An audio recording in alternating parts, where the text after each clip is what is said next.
Hi guys, আজকে আমাদের পাড়ায় শীতলা পুজো উপলক্ষে একটা মেলা আয়োজন করা হয়েছিল। তো মেলাটা ঠিক আমাদের বাড়ির সামনে বেরিয়ে যে রাস্তা সেইখানেই হয়েছিল। তো বাড়ির সামনে মেলা বলে খুব নর্মালিভাবেই গেছিলাম, একদম সিম্পলভাবে কি। আর এবার মেলাটা না একদম ছোট হয়েছিল। প্রত্যেকবার মেলায় অনেক দোকানপত্র বসে, কিন্তু পাশে এবার একটা বাসন্তী পুজো উপলক্ষে মেলা হয়েছিল বলে এবার মেলাটা একদম ছোট হয়েছিল, লোকজন ছিলই না, ফাঁকাই ছিল। তো আজকে আমি প্রথমবার আমার বড় ননদের সাথে মেলায় গেছিলাম। তো প্রত্যেকবার তোমাদের আমি আমার ছোটো ননদকেই দেখাই, কিন্তু এবার আমি আমার বড় ননদকে দেখাবো, কারণ বড় ননদ সেভাবে আসে না, তার জন্য বড় ননদের সাথে সেরকম কোনো ভিডিও নেই। তো আমরা মেলায় যাচ্ছি, আর এই দেখো এই দোকানটায় এত কিউট কিউট টেডি বিয়ার ছিল, বলার কথাই নয়। তো এখান থেকে পরে পাপার জন্য একটা টেডি বিয়ার কিনেছিলাম, সেটা তো দেখাবোই। আর শীতলা পুজো উপলক্ষে মেলা, তো শীতলা মাকে তো দেখাবোই, সেই দিকেই যাচ্ছে। আর এখানে অনেক দোকান বসেছিল, টুকিটাকি খেলনা, মানে মেলায় আর কি যা যা বাচ্চাদের পাওয়া যায়, বড়দের তো সেরকম কিছুই পাওয়া যায় না। আর পুজোটা হয়েছিল যেই পার্কে পাপা যায় ঠিক তার একটু আগেই, ওই পার্কের সামনেটাই পুজো হয়েছিল। তো চলো এবার তোমাদের দেখাচ্ছি। এই যে শীতলা মায়ের পুজো হয়েছে, আমি উপোস ছিলাম না, মা উপোস ছিল, আমার শাশুড়ি মা। আর এই দেখো মেলার উল্টো দিকে এখানেই মেনলি দোকানগুলি বসেছিল। প্রচুর খাওয়ার স্টল বসেছিল, খাবার জিনিসের স্টল, যেমন মোমো স্টল, আইসক্রিমের স্টল, চাউমিন, মোগলাই, এগরোল, তারপরে ফুচকা, ঘুগনি, এইসবের স্টলে এই মানে বেশি বসেছিল খাবারের স্টল। তাছাড়া খেলনা টেলনার দোকান টুকিটাকি বসেছিল, তুলনামূলকভাবে অনেকটাই কম ছিল। আর আমি একদম নর্মালি একটা খোপা করে সুতির একটা নর্মালি কুর্তি পরে গেছি, সেটা তো তোমাদের অবশ্যই দেখাবো। বাড়ির সামনে মেলার সেরকমভাবে কী সাজবো বলো, আর যা গরম পড়েছে। তো আজকে এখানে 43 ডিগ্রির তাপমাত্রা ছিল, ভাবতে পারো 43 ডিগ্রির তাপমাত্রাতে আর কী বা সাজবো। তো এখন আমরা ফুচকা খেতে যাচ্ছি। এই যে এখন আমরা ফুচকার দোকানে আসলাম, ফুচকা খাবো। ফুচকা খেয়ে তোমার দাদা এখন ফোন করলে যে আমরা এসছি, তোমাদের খুঁজে পাচ্ছি না। এবার আমরা তখন খুঁজছি কোথায় গেল, এত ফাঁকা মেলা, তাও খুঁজে পাচ্ছি না। পরে কল করলাম, বললো এখনও বেরোয়নি, বেরোবো। আর এই এখন যে এই জায়গাটা দেখছো না, এই জায়গাটায় এত ভিড় হয় প্রত্যেকবার, একটা নিঃশ্বাস ফেলারও জায়গা থাকে না। আর এবার দেখো পুরো ফাঁকা, পুরো ফাঁকা, মানে পুরো ফাঁকা। এবার আমরা এখান থেকে ডাইরেক্ট পার্কের দিকে যাচ্ছি, যেই পার্কে তোমার প্রত্যেক দিন টোটো পাপা আসে বিকালবেলা।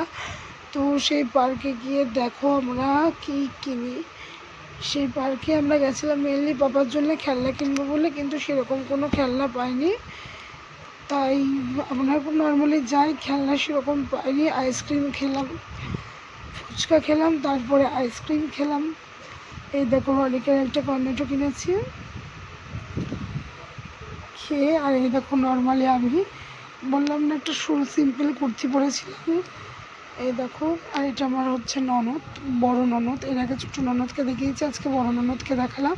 আর এটা হচ্ছে আমার বড় ননদের মেয়ে, এটা হচ্ছে রাশি। তো দেখেছো, বলেছিলাম নর্মালি লিপস্টিক পর্যন্ত অ্যাড করিনি, মানে এতটা পরিমাণে গরম পড়েছিল, এমনিই দরদর করে ঘামছিলাম। আর মেলায় কোনো লোগও ছিল না, সাজাতার জন্য কোনো প্রশ্নই ওঠে না, পুরো সিম্পলভাবে গেছিলাম। আর এখানে আমি ভাবছিলাম পাপার জন্য কী খেলনা কিনবো, তো কিছুই ডিসাইড করতে পারছিলাম না যে এটা কিনি বা ওটা কিনি। এর মধ্যে তোমার দাদা ফোন করে বলছে যে শিগগিরই আসো, পাপার জন্যে খেলনা কিনেছি, খুব সুন্দর খেলনা। তো সেটা দেখতেই যাচ্ছিলাম, ভেবেছিলাম মেলার থেকে কানের কিনবো, তারপরে ভাবলাম কি লাভ কানের কিনে, দুদিন পর রঙ উঠে যাবে, ফালতু ফালতু কানের কিনে টাকা ওয়েস্ট করে কোনো লাভ হয় না। তো এইখানে আমরা পাপার সাথে যাচ্ছি। তো পাপা ঘুমাচ্ছিলো, ঘুম থেকে উঠেই ওকে ওই বাড়ির জামা কাপড় পরেই নিয়ে চলে এসছে। আর এই দেখো কি সুন্দর টেডি বিয়ারটা কিনেছে, এটা আমি আগেই পছন্দ করেছিলাম, ভেবেছিলাম পরে কিনবো, তো কিনেছে। আর এইখানেও ঘুমাচ্ছিলো, তো যেই জামা পরে ঘুমাচ্ছিলো সেই জামা পরে ওকে নিয়ে চলে এসছে, বলছে বাড়ির সামনে মেলা আবার কি চেঞ্জ করব। আর ও দেখো এতটাই শিয়ানা, ক্যামেরা যে অন ঠিক বোঝে, ছোটো তো তাতে কি, কীভাবে দেখেছো কন্টিনিউ ক্যামেরার দিকে তাকিয়ে আছে, 1 সেকেন্ড কেউ এর চোখ সরাতে পারবে না। তারপর আমরা বাড়ির জন্যে কিছু কিনবো, বাড়িতে বাবা ছিল, মা ছিল, বাংলাদেশ থেকে পিসি এসছেন। তো তো বাড়ির জন্য জিলাপি কিনি, নিমকি কিনি, বাদাম কিনি। আর কালকে যে ব্লগটা মানে শেয়ার করবো সেটা অনেকই স্পেশাল।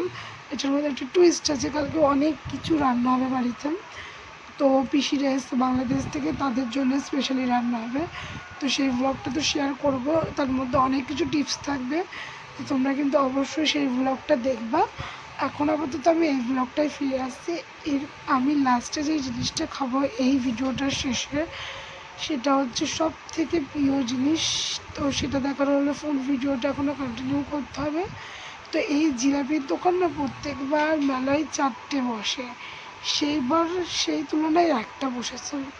তো জিলাপিগুলি আমি একটা টেস্ট করেছিলাম বাড়িতে এসে, তো নর্মালি ভালোই খেতে। আর পিসির জন্য বাদাম কিনেছি, পিসি বাদাম খেয়েছে আর বাবা নিমকি খেয়েছে। জিলাপিটা পুরোই বাড়িতে ধরা ছিল, তো কালকে সকালে খাবো। আমার পরের দিনের জিলাপিটা খেতে বেশি ভালো লাগে। তো ডোডো পাপার জন্য আবার খেলনা কিনেছে ওর বাবা, তো সেটাই দেখাবো কী খেলনা কিনেছে। আর ডোডো পাপার জন্য যে বাচ্চাটা, আর একটা বাচ্চা আছে না পার্কে থাকে, তোমাদের দেখিয়েছি, ওর জন্যও সেম এই খেলনাই কিনেছিলাম আমরা। তো এই দেখো জিনিসটা কি সুন্দর, লাভের মতো লাইট জ্বলছে। আর পাপা তো এটাকে দেখে খুব খুশি, খুব খুশি। তোমার দাদা বলছিল কী কিনবি কী কিনবি, আর ও কিনেই যাচ্ছে। আর এটা হচ্ছে সেই জিনিসটা, মাংসের ঘুগনি, যেটা না খেলে মেলা পুরো ইনকমপ্লিট থাকবে আমাদের।